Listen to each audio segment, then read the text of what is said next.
जीवित पुत्री का व्रत कथा।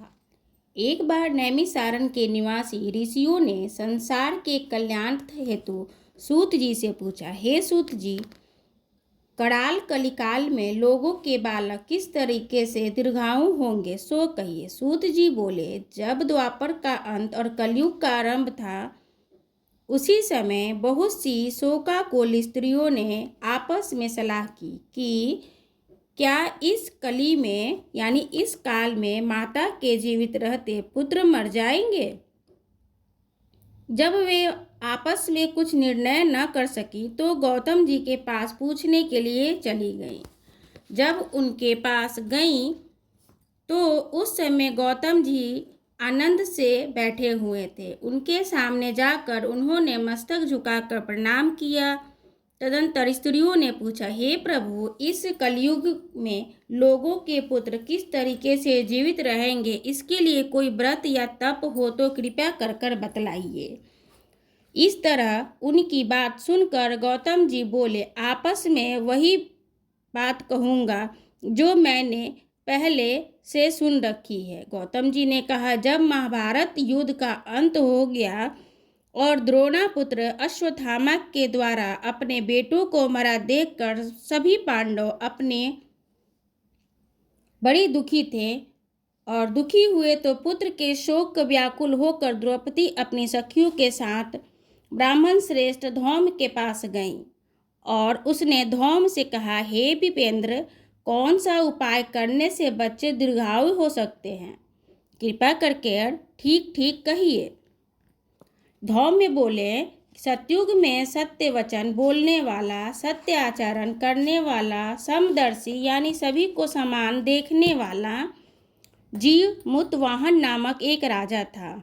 एक बार वह अपनी स्त्री के साथ अपने ससुराल गया और वहीं रहने लगा। एक दिन आधी रात के समय पुत्र के शोक में व्याकुल हो स्त्री एक रोने लगी, क्योंकि वह अपने बेटे के दर्शन से निराश हो चुकी थी। उसका पुत्र मर चुका था। वह रोती हुई कहराती हुई, हाय मुझ बूढ़ी माता के सामने मेरा बेटा मरा जा रहा है। उसका रुदान सुनकर राजा जी मुतवाहन का तो मानो हृदय ही विदीर्ण हो गया।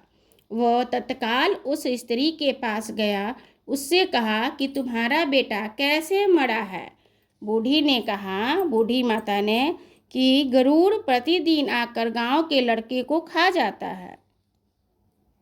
इसी दयालु राजा ने कहा, माता अब तुम मत रो, आनंद से बैठो, मैं तुम्हारे बच्चे को बचाने का यत्न करता हूँ। ऐसा कहकर राजा उस स्थान पर गया जहाँ पर गरुड़ प्रतिदिन आया करता था तथा प्रतिदिन मांस खाया करता था। उसी समय गरुड़ भी उस समय टूट पड़ा और राजा के शरीर का मांस खाने लगा। जब अतिशय तेजस्वी गरुड़ के राजा का बायां अंग खा लिया तो झटपट राजा ने दाहिना अंग फेर कर गरुड़ के सामने रख दिया। यह देख गरुड़ जी ने कहा, हे देवनियों में तुम कौन हो? तुम मनुष्य तो नहीं जान पड़ते। अच्छा, अपना जन्म और कुल बताओ। पीड़ा से व्याकुल मन वाले राजा ने कहा, हे पक्षीराज, इस तरह के प्रश्न का करना व्यर्थ है। आप अपनी इच्छा भर मेरा मांस खाइए। यह समझकर गरुड़ रुक गए और बड़े ही आदर से राजा को प्रणाम किया और उनके जन्म और कुल की बात पूछने लगे। राजा ने कहा कि मेरी माता का नाम सव्या और मेरे पिता का नाम शालिवाहन है। सूर्यवंश में मेरा जन्म हुआ है और जीव मुतवाहन मेरा नाम है। राजा की दयालुता देखकर गरुड़ ने कहा कि हे महाभाग, तुम्हारे मन में जो भी अभिलाषा है वो कहो, मैं वही करूँगा जिससे तुमको प्रसन्नता होगी। यदि आप मुझे वर देना चाहते हैं तो वर दीजिए। आपने अब तक जिन प्राणियों को खाया है वो सब जीवित हो जाए। हे स्वामीन, अब से आप यहाँ बालकों को न खाया करें और कोई ऐसा उपाय बताइए जिससे सारे बालक उत्पन्न हो जाएं, जो लोग बहुत दिनों तक जीवित रहें। धौम ने कहा कि हे पक्षीराज, गरुड़ राजा को वरदान देकर स्वयं अमृत लेने नागलोक कर चले गए। वहां से अमृत लाकर उन्होंने उन मरे हुए मनुष्यों के हड्डियों पर बरसाया। ऐसा करने से सब लोग जीवित हो गए जिनको कि पहले गरुड़ ने खाया था। राजा के त्याग और गरुड़ की कृपा से वहाँ के लोगों का बहुत कष्ट दूर हो गया। उस समय राजा के शरीर की शोभा दूनी हो गई। अश्विन कृष्ण सप्तमी से रहित शुद्ध अष्टमी तिथि। आज ही तुमने यहाँ की प्रजा की जीवन दान दिया है। हे वत्स, अब से यह दिन ब्रह्म भाव हो गया है। जो मूर्ति भेद से विहित नामों से विख्यात है, वही मैं तुमको अपनी सखी के सुनाता हूँ। लोक से पूजित दुर्गा अमृत प्राप्त करने के अर्थ में जीवित पुत्रिका कहलाएगी। जो इस तिथि को जो स्त्रियां उस जीवित पुत्रिका की कुश से आकृति बनाकर तुम्हारी पूजा करेंगी, तो दिनों दिन उनका सौभाग्य बढ़ेगा, वह वंश भी बढ़ती रहेगी। हे महाभाग, इस विषय में विचार करने पर भी आवश्यकता नहीं है। हे राजन, सप्तमी से रहित उदया तिथि की अष्टमी को व्रत करें, यानी सप्तमी विरुद्ध अष्टमी जिस दिन हो, इस बात का ध्यान अगर न दिया जाए तो फल नष्ट हो ही जाएगा और सौभाग्य भी नष्ट हो जाता है। जीव मूर्त वाहन को इस तरह का वरदान देकर गरुड़ वैकुंठ धाम को चले गए और राजा भी अपनी पत्नी के साथ अपने नगर को वापस चले आए।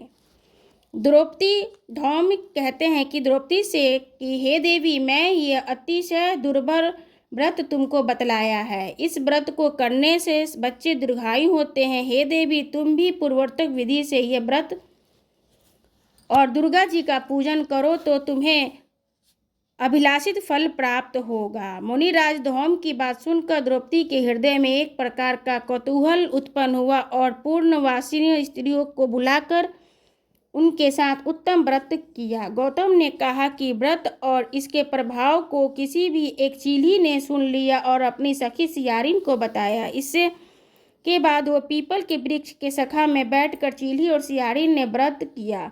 सियारिन ने व्रत को फिर वही चीली किसी उत्तम ब्राह्मण के मुख से यह कथा सुन आई और पीपल के खोते में बैठी हुई सियारिन और चील व्रत का पालन किया, अपनी सखी को सुनाया। सियारिन ने आधी कथा सुनी थी कि भूख लग गई थी वही और उसे मांस का भोजन किया। चीही बिना कुछ खाए पिए रह गई। सवेरे हो गौशाले में गई और वहां गौ का दूध पिया। इस तरह नवमी को उसने पारण किया। कुछ दिनों के बाद वो मर गई और अयोध्या में किसी धनी व्यापारी के घर वह जन्मी। संयोग से उनका लक्षणों से युक्त थी, इसलिए वो बड़ी लड़की काशीराज के यहाँ और छोटी लड़की मंत्री के यहाँ विवाही गई। अग्नि के सामने विधि पूर्वक ब्याही गई। पूर्व जन्म के कर्म फल से मृगनयनी रानी हुई और जिस किसी का संतान न उत्पन्न करती थी वो मर जाती थी, वो चीली हुई।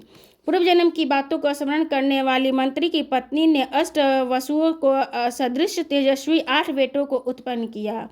सभी जीवित रह गए और बहन के पुत्रों को जीवित देखकर ईर्षा राजपत्नी ने अपनी स्वामी से कहा कि यदि मुझे आप जीवित रखना चाहते हैं तो इसी मंत्री के भी पुत्रों को वहीं पहुंचा दो जहां मेरे बेटे गए, अर्थात इन्हें मार डालो। यह सुनकर राजा ने उस मंत्री के पुत्रों को भी मारने के लिए आज्ञा दी और कई प्रकार के उद्योग किए, पर मंत्री के बच्चे पुत्र जीवित ही रहे, पुण्य बल से बचा रहा। एक दिन राजा ने अपनी आदमियों को बुलाया और मंत्री के पत्नी के पास गए और भले चंगे सारे 8 पुत्र अपनी माता के पास वापस चले आए। उनको जीवित देखकर राजपत्नी को बड़ा ही विस्मय हुआ और अंत में वह मंत्री की पत्नी पास आई और उसने पूछा कि हे बहन, तुमने कौन सा ऐसा पुण्य किया है जिससे बार बार तुम्हारे पुत्र मारे जाने पर भी वो तुम्हारे बेटे मरते नहीं है। इस पर मंत्री ने अपनी पत्नी से कहा कि पूर्व जन्म की बात है कि तुम चीली और मैं सियारिन थी, हम दोनों ने इस व्रत का पालन किया था। तुमने व्रत के नियमों का भली भांति पालन नहीं किया और मैंने किया। इसी दोष से हे बहन, तुम्हारे बेटे नहीं जीते हैं। और राजरानी के कथा के अनुसार रानी ने व्रत किया, तभी से वे इससे के कई बेटे सुंदर और दीर्घायु होकर बड़े बड़े राजा हुए। सूत जी कहते हैं कि सब प्रकार का आनंद देने वाला मैंने ये दिव्य व्रत बतलाया। स्त्रियां चिरंजीव संतान चाहती हो तो विधि पूर्वक यह व्रत अवश्य करे। इति पंडित श्री देव नारायण पाठक कृत भाषा टिक सहित जीवित पुत्री का व्रत कथा समाप्त। जय श्री कृष्ण, जय जगदम्बे, जय लक्ष्मी नारायण की जय। अगर आपको हमारी ये कथा अच्छी लगी हो, नारायण की कथा अच्छी लगी हो, तो हमारे चैनल को सब्सक्राइब कीजिएगा। सब्सक्राइब करना बिल्कुल फ्री है और धार्मिक चैनलों को सब्सक्राइब ज़रूर करें, क्योंकि धर्म के चैनल को अगर आप सब्सक्राइब नहीं कर सकते, दान नहीं कर सकते, तो आप कहीं भी दान कुछ भी नहीं कर सकते हैं। वीडियो में बने रहने के लिए आपका बहुत बहुत धन्यवाद। नारायण सबके ऊपर कृपा बरसाए रखे। राधे राधे।